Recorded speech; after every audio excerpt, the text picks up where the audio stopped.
Sir నమస్కారం sir. నమస్తే. Sir మంత్రి కొండా సురేఖ గారు కేటీఆర్ గారి పైన సంచలన ఆరోపణలు అయితే చేయడం చూస్తున్నాం సార్. అంటే కేటీఆర్ గారు హీరోయిన్లని బ్లాక్‌మెయిల్ చేశారు. ఈయన డ్రగ్స్‌కి అలవాటు పడి వాళ్ళకి అలవాటు చేసి రేవ్ పార్టీలంటూ చేసేసి వాళ్ళని సినిమా ఇండస్ట్రీ నుంచి అంటే తొందరగా వెళ్ళిపోయేలా ఆయనే పన్నాగం పన్నారు. వాళ్ళు పెళ్లిళ్ళు చేసుకొని ఈ విధంగా సినిమా ఇండస్ట్రీ నుంచి వెళ్ళిపోవడానికి కారణం ఆయనే. ఆ విధంగా సమంత అండ్ నాగ చైతన్య వీళ్ళిద్దరు విడాకులకు కూడా కారణం ఆయనే అంటూ కొన్ని వ్యాఖ్యలు అయితే చేయడం చూస్తున్నాం సార్. ఇవి ఇప్పుడు వైరల్ అవుతున్నాయి. దీని ప్రకారంగా మన ప్రకాష్ రాజ్ గారు రియాక్ట్ అయ్యారు. సో ఏవేం పనికిమాలిన రాజకీయాలు, సినిమా ఆర్టిస్టులు సినిమాల్లో నటించే వాళ్ళంటే మీకు అంత చులకన అని చెప్పేసి ఆయన ఒక ట్వీట్ చేశారు. మరి కొండా సురేఖ గారి వ్యాఖ్యలను మీరు ఏ విధంగా చూస్తారు? ప్రకాష్ రాజ్ చెప్పిన మాట కరెక్టే. హ్మ్. అంటే డ్రగ్స్ కు సంబంధించి ఆవిడ కేటీఆర్ పెడలర్ అనేటువంటి ఆరోపణ చేశారు ఒక రకంగా. అవును. దానికి సంబంధించిన సాక్ష్యాధారాలు ఏమైనా ఉంటే నిర్మోహమాటంగా అతను అరెస్ట్ చేసి తీసుకెళ్లి కోర్టులో పెట్టుకోవచ్చు, తప్పేం లేదు. అలాగే చాలా కాలంగా ఈ వాదన ఉంది. అంటే సమంత నాగ చైతన్య విడిపోవటానికి కేటీఆర్ కారణం అనేది చాలా పాత నానుడి. అంటే కాంగ్రెస్ పార్టీ గెలిచినప్పటి నుంచి ఈ రకమైనటువంటి ఆరోపణలు వస్తున్నాయి, రకరకాల మాధ్యమాల్లో మనం చూసాం.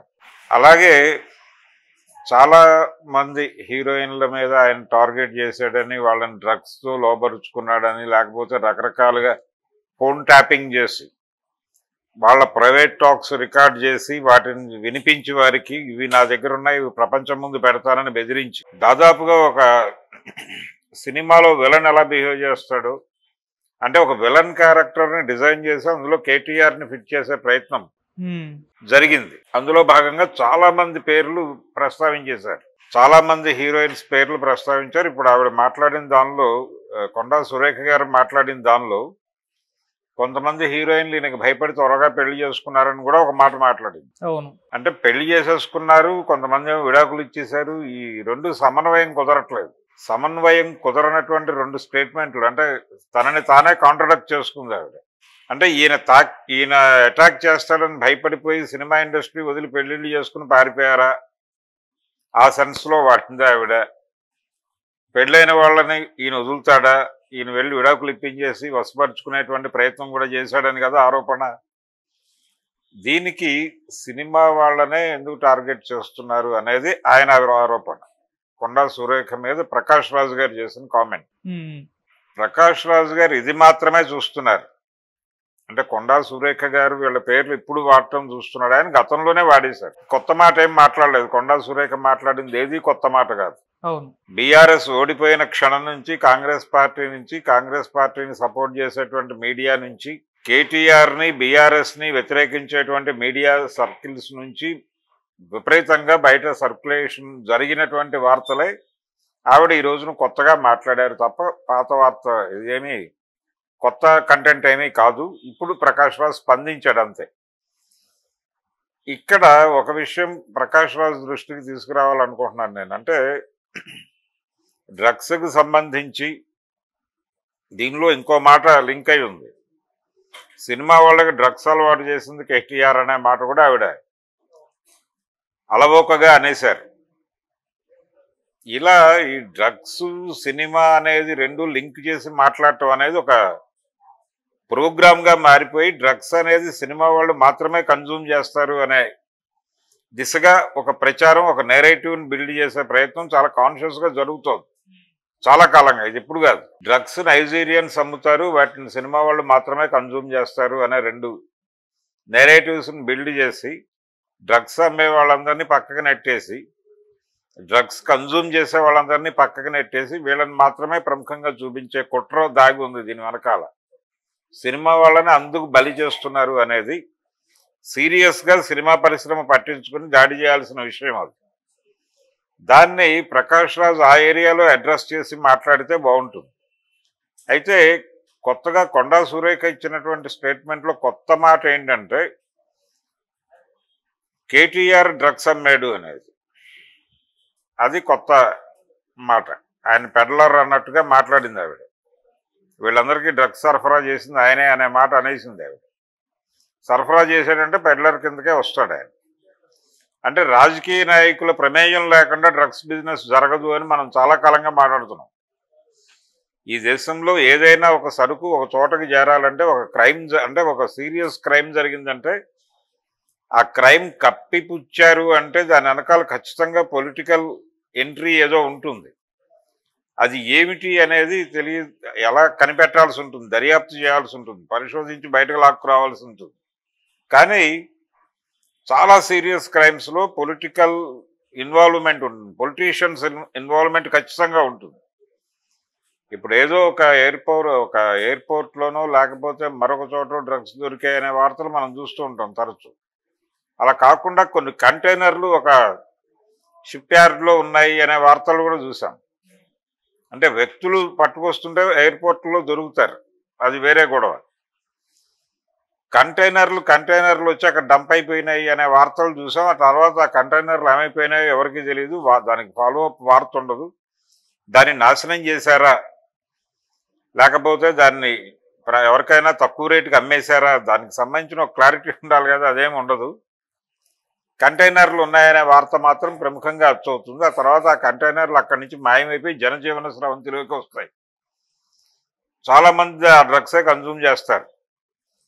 హైదరాబాద్లో పబ్బుల మీద అటాకులు జరుగుతూ ఉంటాయి.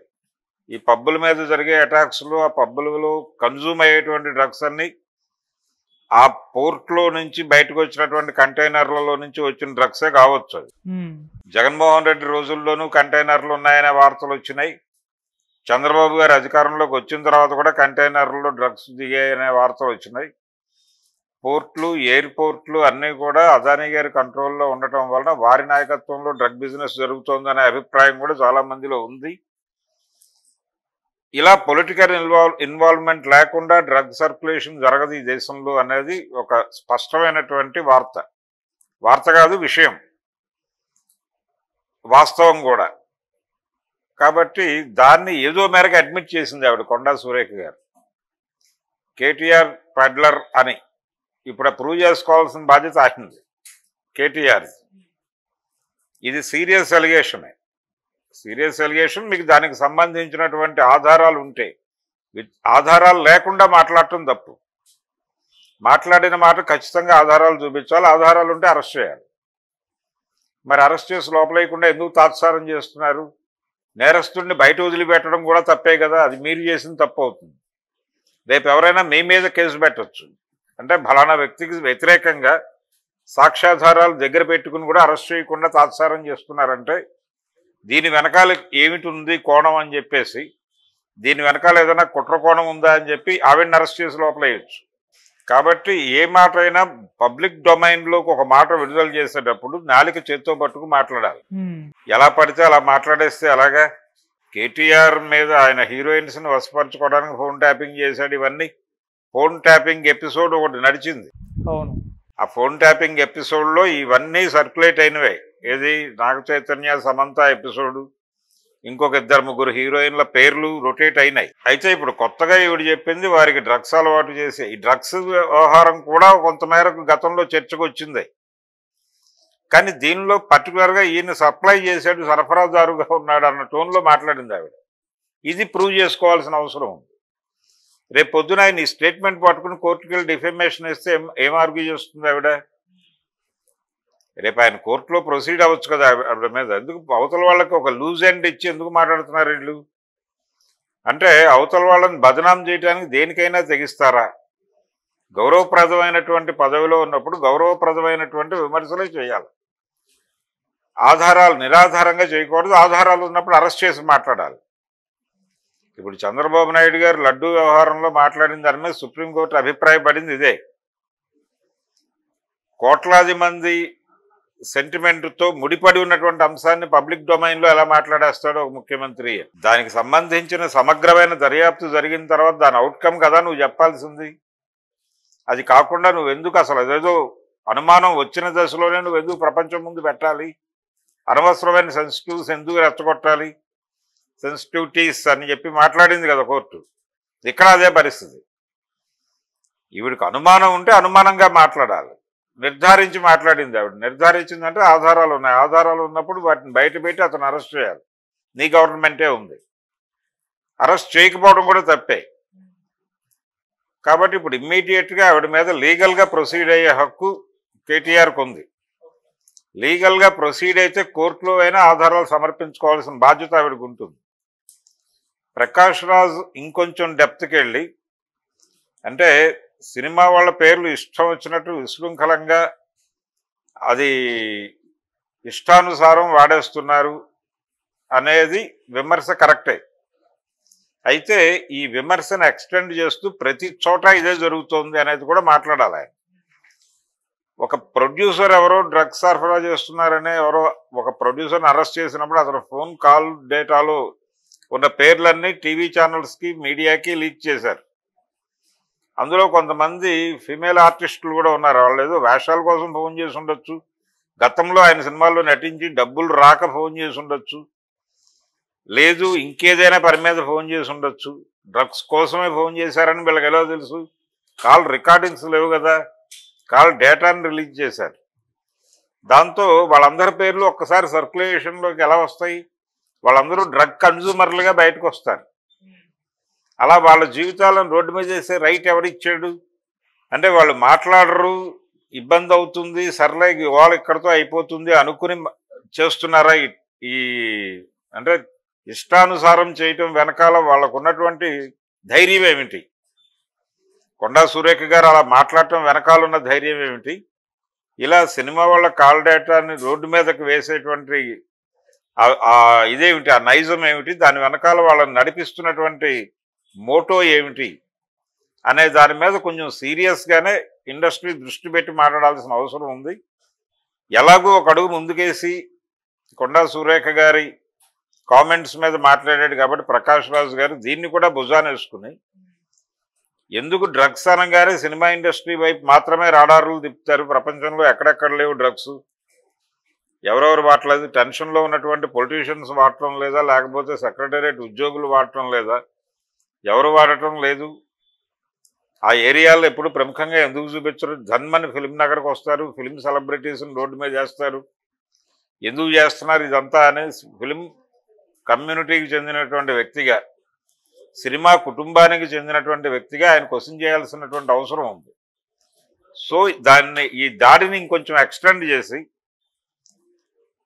ఈ డ్రగ్స్ విషయంలో సినిమా వాళ్ళని టార్గెట్ చేస్తూ ఎటువంటి ఆధారాలు లేకుండా స్వీపింగ్ కామెంట్స్ చేయటాన్ని మీద కూడా కేంద్రీకరించి అటాక్ చేయాల్సినటువంటి అవసరం అయితే ప్రకాష్ రాజ్కు ఉంది.